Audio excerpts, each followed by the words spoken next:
You're listening to the Seen and Solved podcast, brought to you by Hubbard-Hall.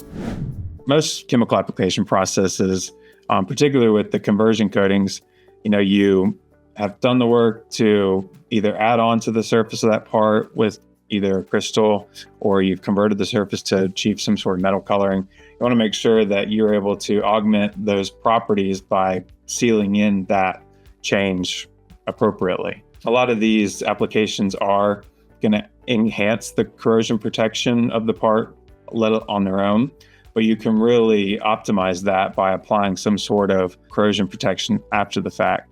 So whether that be a water displacing oil where that oil will seep in and displace any water that's on the surface of the parts, it both enhance the corrosion protection, but also enhance the visual appearance of the part. Also, you could do a water soluble oil where it's kind of leaves more of a dry or matte finish, which is oftentimes what's used in the automotive industry. Or sometimes you just need some short-term protection because that part's going to go on to, a painting process or a more tenacious, hard coating that's going to be applied on top of it, making sure that you can get the right amount of in-house protection using a water-based sealant. That's another option as well. With the water displacing oils and the water soluble oils, those tend to be more so qualitative maintenance of the product.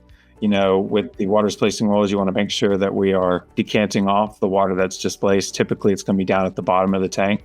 But if you let it build up too much, you're going to run into an issue where it starts to impact on the area of that tank where the parts are going to be immersed and basically negates all of the properties that you're trying to use. The Seen and Solved podcast is brought to you by Hubbard-Hall. Better results, less chemistry.